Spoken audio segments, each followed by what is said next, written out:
नमस्कार, स्वागत है आपका हमारे चैनल पर। एशिया के दूसरे सबसे बड़े व्यापारी गौतम अडानी को लेकर आज देश में एक बहुत बड़ा मुद्दा बना हुआ है। जिस तरीके से हिरनबर्ग की रिसर्च की एक रिपोर्ट सामने आई और उसी को लेकर आज विपक्ष जो है वो लगातार केंद्र सरकार पर निशाना साध रहा है, तो वहीं दूसरी तरफ ये तक कहा जा रहा है कि गौतम अडानी का पासपोर्ट जब्त कर लिया जाए। मोदी सरकार ने रेल पटरी से लेकर तमाम जो चीज़ें हैं वो अडानी के नाम कर दी हैं।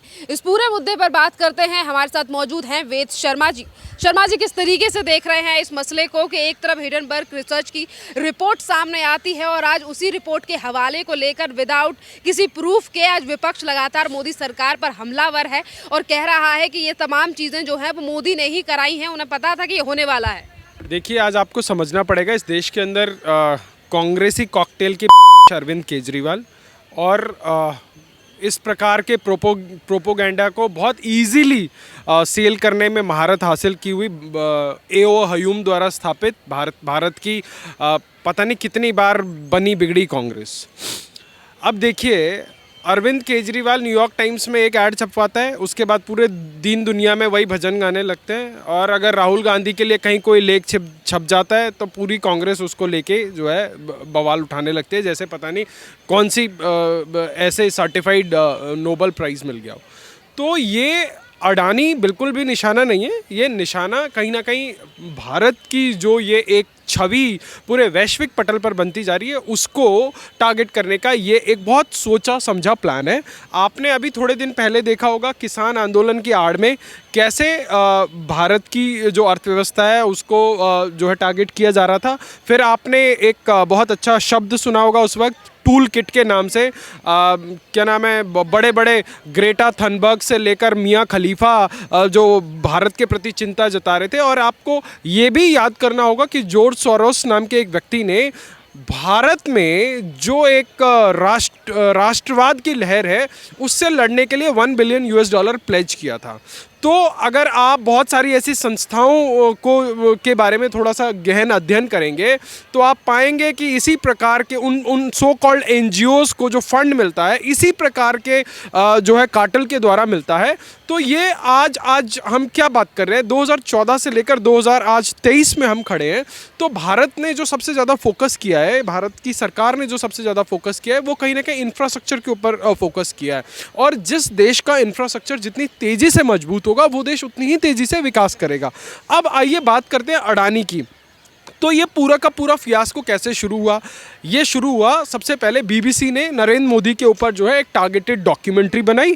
फिर उसके बाद एक सो कॉल्ड, जिस संस्था को शायद पता नहीं उसी के देश में जानते हैं, कुछ एक देश में जानते होंगे, सुनने में आ रहा है ब्रिटेन में उस पर्टिकुलर कंपनी के ऊपर बहुत सारे धोखाधड़ी के केस चल रहे हैं। अब आप सोचिए, ये इटालियन जो है मूल के परिवार वाले लोग आज उस रिपोर्ट को अपने ननिहाल की रिपोर्ट की तरह जो है वही जो है पूरे विश्व में अकाट्य सत्य है की तरह लेकर जो है इन्होंने उछलना शुरू कर दिया। तो ये कहीं ना कहीं भारत को जो है टारगेट करने के हिसाब से, भारत की जो उभरती हुई छवि है उसको टारगेट करने के हिसाब से कि क्या होता है कि देश जब किसी भी दौर में, चाहे इंडस्ट्रियलाइजेशन हो, चाहे आप किसी भी उस प्रकार के विकास की बात करेंगे तो आपको पता होगा कि उसके पीछे कोई ना कोई एक बड़ा इंडस्ट्रियल हाउस होता है। जैसे हम भारत में अंबानी की बात करते हैं, भारत में टाटा की बात करते हैं, बिरला की बात करते हैं, तो पिछले 75 साल के इतिहास में देश ऐसे तो आगे नहीं बढ़ गया। अब आज अंबानी को टारगेट किया जा रहा है कि how come Ambani is growing so much. तो अब क्या होगा कि इस प्रकार के जो ऑर्केस्ट्रेटेड टारगेट्स हैं, इससे कहीं ना कहीं ये दिखाने की कोशिश की जाएगी कि भारत जो है इन्वेस्टमेंट के हिसाब से सेफ नहीं है। आप देखिए, पहले 1 साल तक इन्होंने जो है प्रायोजित सो कॉल्ड किसान आंदोलन कराया, फिर उससे पहले इन्होंने प्रायोजित CAA NRC के विरुद्ध में जो है मुसलमानों को सड़क पर बिठा दिया, और अब पहले BBC के माध्यम से प्रधानमंत्री को टारगेट करने की कोशिश की गई, और अब जो है ये अडानी के ऊपर।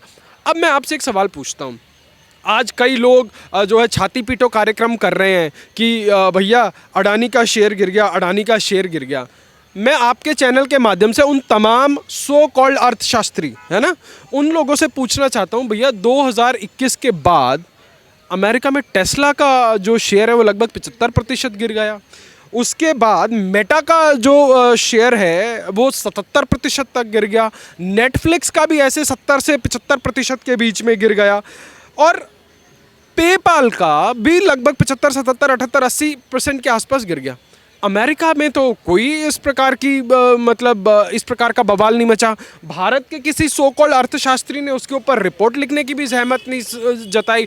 आज जो लोग जो देश के बड़े बड़े एसबीआई से लेकर एलआईसी को टारगेट कर रहे हैं, अब आप सोचिए, अभी मैं तो इस बार बड़ा आश्चर्यचकित हूँ कि इस देश में अचानक बजट के समय पर जो है अर्थशास्त्रियों की बाढ़ आ जाती थी। इस बार इस प्रकार की कोई बाढ़ देखने को नहीं मिली।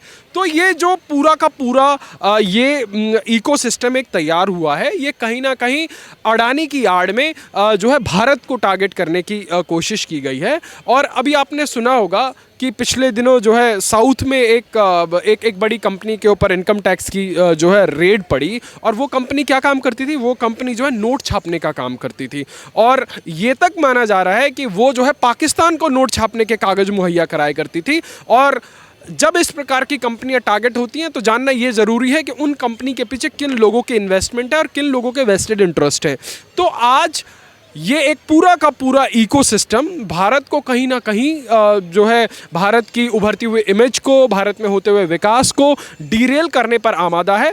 परंतु जिस प्रकार से जो है गौतम अडानी ने अभी उनका एफपीओ लॉन्च हुआ और उन्होंने जो है 20,000 करोड़ जो है इन्वेस्टर्स के वापस कर दिए। उन्होंने कहा कि this is not the right time. भाई आप सोचिए, देश के अंदर इतना बड़ा कारोबार कर रहे हैं और अचानक से अगर कुछ अनहोनी हुई तो मुझे लगता है कि जो लोग भी ये मंसूबे पाले हुए हैं और जो लोग विशेष रूप से जो अभी आज अडानी अंबानी को टारगेट करते हैं अपने राजनीतिक फ़ायदे के लिए, और अपने ही शासित राज्यों में राजस्थान के अंदर कई हज़ार करोड़ का जो है प्रोजेक्ट जो है कांग्रेस की सरकार ने दिया है, तो जो है वहाँ के जादूगर मुख्यमंत्री बताएं भैया वो भी स्क्रैप कर लें।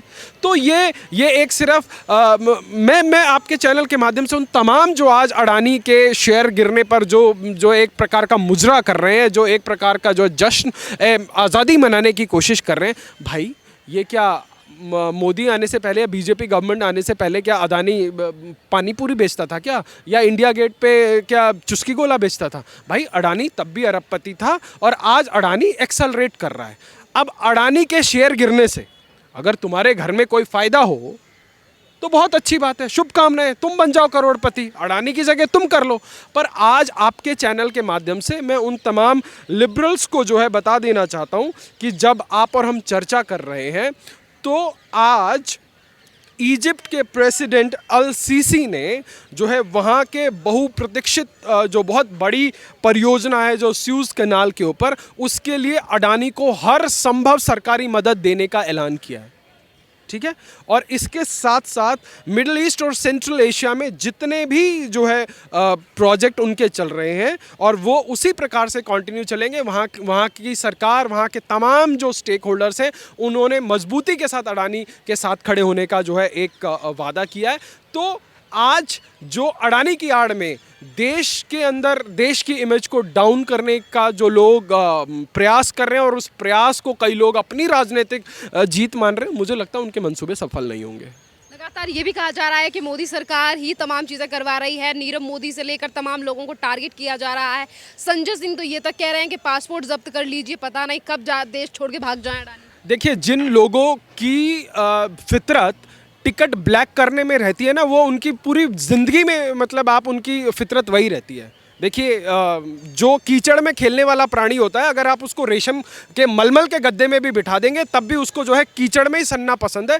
तो संजय सिंह जैसे लोगों के बयान के ऊपर चर्चा ही करना बेमानी है। आप उनके अपने खुद के बयानों में कितना विरोधाभास है, आप उनसे ज़रा जाके इकॉनमी के ऊपर चर्चा करके देखिए, उनको क्या समझ आता है। उनकी पार्टी का और उनके लोगों का एकमात्र लक्ष्य है, सुबह उठो मोदी को गाली दो, दोपहर हो मोदी को गाली दो, शाम को मोदी को गाली दो। भाई जिसकी पार्टी दारू में घोटाला करके जो है दूसरे राज्यों में लगा रही है, अभी आया ना जो है ईडी की चार्जशीट आई है ना कि दारू का पैसा जो है गोवा में लगाया। आप सोचिए, हर जगह घोटाला कर रहे हैं। स्कूल का पैसा घोटाला कर रहे हैं, पंजाब में लगा रहे हैं। दारू में घोटाला कर रहे हैं, पंजाब में लगा रहे हैं। स्वास्थ्य में घोटाला कर रहे हैं, अलग अलग राज्यों में लगा रहे हैं। और ऐसे घूम रहे हैं जैसे कोई दामाद हो। पंजाब सरकार पंजाब के लोगों के टैक्स पेयर के पैसों पर पूरी दुनिया में घूम रहे हैं। तो ऐसे लोगों के बारे में चर्चा करना बेमानी है। हमें जो है कुछ बौद्धिक लोगों के बारे में चर्चा करनी चाहिए, बौद्धिक विचारों के ऊपर चर्चा करनी चाहिए, और चर्चा ऐसी होनी चाहिए कि हम जो है कंस्ट्रक्टिव थॉट जो है देश को दे सकें।